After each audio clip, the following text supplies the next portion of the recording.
हैं हम रसिक अनन्य प्रिया पिय कुंज महल के वासी।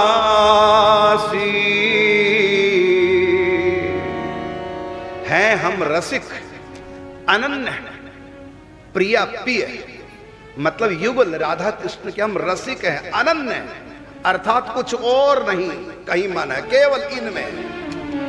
और कुंज महल के वासी, हम कहां रहती हैं? वृंदावन के निकुंजों में हमारा वास है। बाहर से सरकार जी रह रहे हैं बिहार, दरभंगा, सुपौल के पास बिलाह कुंज में, कभी ददोखर, कभी पोखराम, बाहर से। और अंदर से कहां रह रहे हैं? ये सरकार जी के भीतर का परिचय है। हैं हम रसिक अनन्य प्रिया पिय कुंज महल के वासी।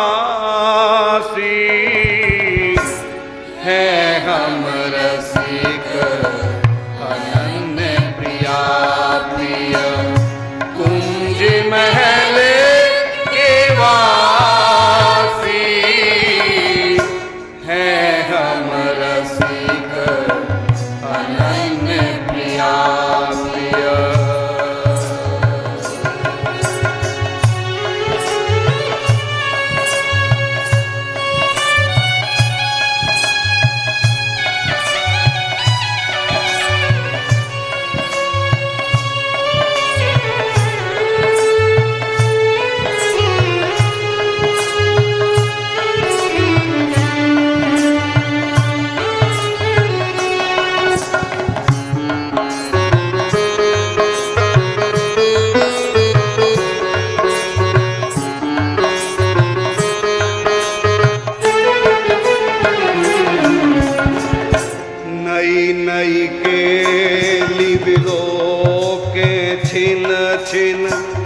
रति विपरीत उपासी।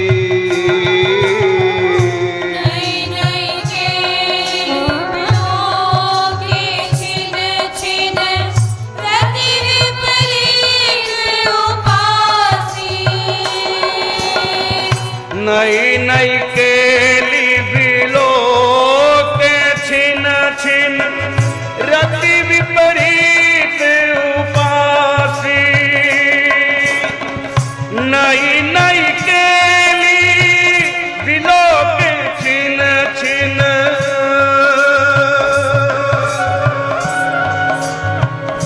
नई नई केली बिलो के छिन छिन रति विपरीत उपासी।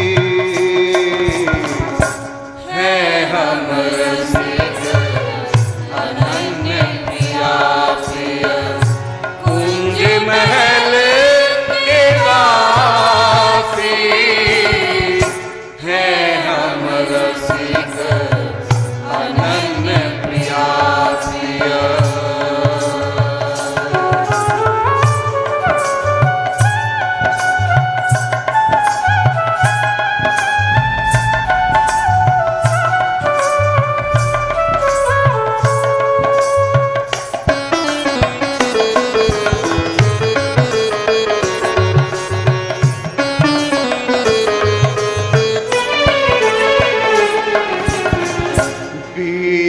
बसल सुगंध आरसी रुख ले करत खवासी। बीरी बसल सुगंध आरसी रुख ले करत खवासी। देत प्रसाद प्रेम सो हंस हंस कहे कहे भगवत दासी। देत प्रसाद प्रेम सो हंस हंस देत प्रसाद प्रेम सो हंस हंस कहे भगवत दासी है हम रसिक अनन्य प्रिया प्रिय कुंज महल के वासी है हम रसिक अनन्य प्रिया प्रिय।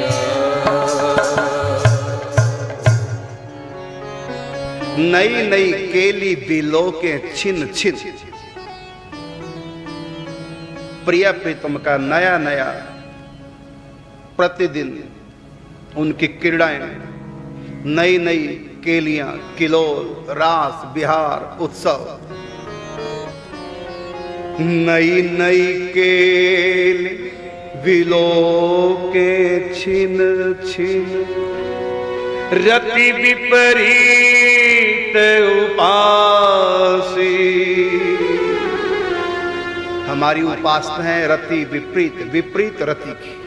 ये विपरीत रति क्या है? ये मंचों का विषय नहीं है, ये संतों के हृदयगत अनमोल पूंजी है। इसको खोल करके इस प्रकार मंचों पे बताया नहीं जा सकता। ये वो दिव्य क्रीड़ा है जिसको हमारे निम्बार्क संप्रदाय में विपरीत रति कहते हैं। सुरत सुख, उत्साह सुख में इसकी बड़ी व्याख्या है, लेकिन ये मंचों का विषय नहीं है। ये तो जहां रसिक भक्तों की टोलियां बैठती हैं वहां पर ये चर्चा होती है, वही इस रस के ग्राहक होते हैं। सब्जी मंडी में हीरों की दुकान नहीं सज सकती, वहां कोई हीरों का ग्राहक नहीं आएगा सब्जी मंडी, वहां तो गाजर मूली सलगमी बिकेंगे। के नई नई केली बिलों के छिन छिन, रति विपरीत उपासी। हमारी उपासना है रति विपरीत, विपरीत रति की उपासना। और सेवा हमारी क्या है? बीरी बसन, पान की सेवा। अलग अलग मौसम का, अलग अलग समय का, अलग अलग उत्सव का, अलग अलग लीला का, अलग अलग पान की सेवा। बीरी बसन, वस्त्रों की सेवा। सुंदर सुंदर वस्त्र, जरी की नारीदार, मौसम के अनुसार, लीला के अनुसार, समय के अनुसार। बीरी बसन सुगंध आरसी, अलग अलग मौसम का, अलग अलग समय का, अलग अलग लीला का, अलग अलग इत्र। बीरी बसन सुगंध आरसी। आरसी का मतलब दर्पण, दिखाती हम सखिया प्रिया प्रियतम। बीरी बसन सुगंध आरसी, रुख ले करत खवासी। प्रिया प्रीतम से हम सखियां पूछती नहीं क्या सेवा करें, नहीं, वो पढ़ लेती हैं। उनका रुख बिना उनके कहे जान लेती हैं। ये आर्ट केवल रसिकों में होता है, प्रेमियों में होता है। वो अपने प्रीतम के अंतःकरण की जान जाते हैं, उनके अंतःकरण का भाव उनके चेहरे पर झलकने लग जाता है। सखियां पढ़ लेती हैं कि इस समय प्रिया प्रीतम क्या चाहते हैं। जो चाहते हैं वही सवाया करके सेवाओं में पहुंच जाती हैं। बीरी बसन सुगंध आरसी, रुख ले करते खवासी। खवासी का मतलब सेवा। और फिर श्री जी प्रसन्न होकर के अपना भुक्त प्रसाद सखियों को देती हैं। अधरा मृत से सिक्त प्रसाद, प्रेम का उद्दीपन करने वाला वो प्रसाद जिसकी कामना हर समय ठाकुर जी भी करते हैं। सखियों पर रीझ करके रिझवार किशोरी जी अपना भुक्त प्रसाद अपने हाथों से सखियों के मुख में अर्पण करते हैं। देते प्रसाद प्रेम सो हंसे हंस। श्री जी प्रसन्न होकर के मुस्कुराते हुए हंसते हुए देते प्रसाद प्रेम सो हंसे हंस। हंस क्यों रहे? इसमें हंसने की कौन सी बात है? चलो मुस्कुराना तो ठीक है, श्री जी हमेशा मुस्कुराती है, हंसने की बात क्या? दरअसल जो ही श्री जी ने अपना भुक्त प्रसाद पान लिया, ठाकुर जी ऐसे करने लगे श्री जी की तरफ कि शायद मुझको मिल जाए, लेकिन श्री जी ने सखियों की तरफ किया और ठाकुर जी पीछे हो गए। ओ मैं तो वैसे सोचा मुझको मिलेगा प्रसाद। श्री जी हंस दिए। देते प्रसाद प्रेम सो हंसे हंस। कही कही भगवत दासी है हम रसिक अनन्य प्रिया प्रिय। कुंज महल के वासी है हम रसिक अनन्य प्रिया प्रिय। देत प्रसाद प्रेम सो हंस हंस। कही कही भगवत दासी। यहां तो दासी का अर्थ नौकरानी होता है। इस दुनिया में दासी का अर्थ होता है नौकरानी। जिसको पैसे देते हैं वो भी लाचार है। काम करने के लिए कौन किसी के आगे पानी भरना चाहेगा, लेकिन लाचारी है इसलिए काम करना पड़ता है। उनकी लाचारी है पैसे की, इसलिए वो काम करते हैं, पैसा लेते हैं। उनका प्रेम नहीं है अपने मालिक से, वो तो पेट भरने के लिए काम करते हैं। और मालिक की भी लाचारी है, क्या? उनके बिना उनका काम नहीं चलता। उनको अपना काम चलाना, मालिक को और नौकर को अपना काम चलाना। एक दूसरे को यूज कर रहे हैं, एक दूसरे से प्रेम नहीं है। एक दूसरे को यूज करना, एक दूसरे से सेवा लेनी है, अपना काम चलाना है। यहां प्रेम नहीं। लेकिन यहां पर दासी का अर्थ क्या है? वो नौकरानी नहीं, सेविका। और सेविका का अर्थ वो सेविका नहीं जो यहां दुनिया में सेवा करने वाले हैं। यहां है जिसे प्रेम हो जाए उसके लिए हम सब कुछ करने को तैयार हो जाते हैं।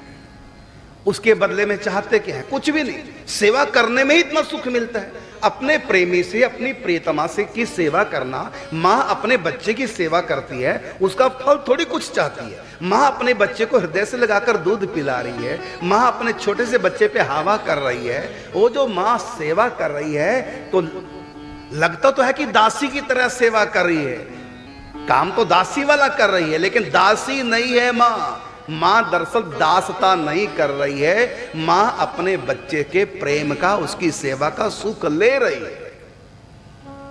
तो माँ काम भले दासी जैसा करती है, लेकिन वो दासी नहीं। माँ दरअसल काम नहीं कर रही है, माँ सेवा कर रही है। और माँ अपने बच्चे से सेवा के ब्याह से प्रेम कर रही है।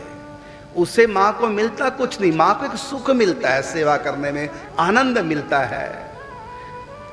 तो कहीं कहीं भगवत दासी। तो भगवत रसिक जी की ये वाणी है। और सरकार जी को एक पद अपने भाव के अनुरूप लगा, क्योंकि यही सरकार जी की सेवा। तो सरकार जी ने अपने मुख से नहीं कहा कि मेरी स्थिति क्या है। ये भगवत रसिक जी की वाणी, ये पद निवृत्त निकुंज की दीवार पे लगा दिया। इसका पाठ करो, इसको पढ़ो, इसको समझो, अपने जीवन में उतारो, तब निवृत्त निकुंज में सेवा के अधिकारी है। निवृत्त निकुंज में सेवा क्या है? पान की सेवा, बीड़ी की सेवा, सुगंध की सेवा, वस्त्रों को संभालने की सेवा, इत्र की सेवा, दर्पण दिखाने की सेवा। और ये निवृत्त निकुंज में सबका प्रवेश नहीं। राधा रानी स्वरूप जो हो चुके हैं, महाभाव में जो प्रतिष्ठित हो चुके हैं, वही इस सेवा के अधिकारी हैं। मतलब राधा रानी की इस निवृत्त निकुंज में राधा के सिवा कोई दूसरा जा नहीं सकता, और जो सखियां जाती हैं वो उन्हीं का ही प्रतिरूप होती हैं, वो महाभाव स्वरूपणी होती है। यही उपासना पूज्य श्री राधा बाबा की, यही भाई जी की, यही महाराज जी की, और यही पूज्य सरकार जी की। और सरकार जी ने अपने मुख से तो नहीं कहा, लेकिन भगवत रसिक जी की ये वाणी निवृत्त निकुंज की दीवार पे लिखवा दिया। और इसको हर रोज पाठ करो, इसका चिंतन करो, इसके अनुरूप अपना मन बनाओ। तो हैं हम रसिक अनन्य प्रिया प्रिया कुंज महल के वासी, नई नई केली दिलों के छिन छिन रति विपरीत उपासी, बीरी बसन सुगंध आरसी रुख ले करत खवासी, देत प्रसाद प्रेम सो हंस हंस कही कही भगवत दास। और ये रस सरकार जी सबको पिलाना चाहते हैं, इसलिए साधना एक ही देते हैं सरकार जी, क्या कीर्तन करो, सब कुछ कीर्तन से मिल जाएगा। सरकार जी ने कभी चिंतन के बारे में विशेष कुछ कहा नहीं, स्वयं तो चिंतन में मगन रहते थे, लेकिन अपने सेवकों को कहते कि बस कीर्तन करो, इसी से सब रस मिल जाएगा,